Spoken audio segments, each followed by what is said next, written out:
Ésaü vend son droit d'aînesse à Jacob. Isaac avait plus de 40 ans lorsqu'il épousa Rebecca.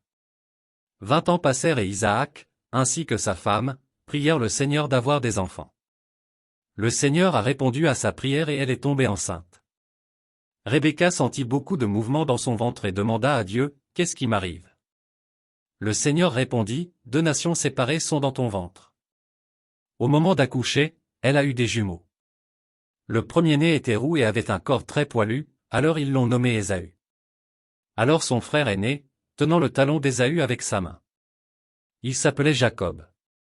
Ésaü, en tant que premier-né, recevrait le droit d'aînesse que Dieu avait promis à Abraham. Les garçons ont grandi avec des préférences et des capacités différentes. Ésaü est devenu un chasseur habile qui aimait être à l'air libre, tandis que Jacob préférait rester à la maison.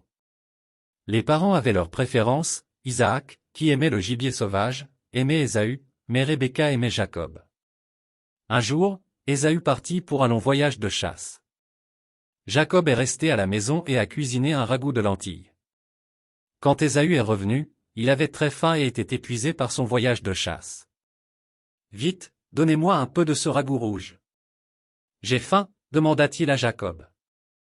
Jacob a répondu, « Oui, mais d'abord, vends-moi ton droit d'aînesse. »« Regarde, je vais mourir de faim, » dit Ésaü.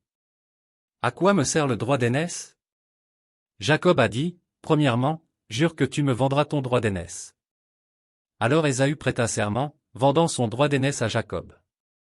Jacob a donné à Ésaü du pain et un ragoût de lentilles. Il a mangé et bu, puis s'est levé et est parti. Ainsi, Ésaü a méprisé son droit d'aînesse. Il ne se souciait pas de la promesse de Dieu de faire de ses descendants une grande nation, dont l'un serait le sauveur du monde. En résumé, le texte parle de l'histoire d'Isaac et de Rebecca, qui ont prié Dieu pour avoir des enfants et ont eu des jumeaux, Ésaü et Jacob. Ils ont grandi avec des personnalités et des capacités différentes, Ésaü étant un chasseur et Jacob étant un homme de la maison. En temps de famine, Ésaü vendit son droit d'aînesse à Jacob, qui jura. Ainsi, Ésaü a méprisé la promesse de Dieu de faire de ses descendants une grande nation, y compris le Sauveur du monde. La conclusion de ce texte est que le choix et les actions de chacun affectent sa vie et son avenir, et il est important de prendre des décisions sages. Pour continuer à recevoir des messages comme celui-ci, abonnez-vous, aimez et partagez cette vidéo.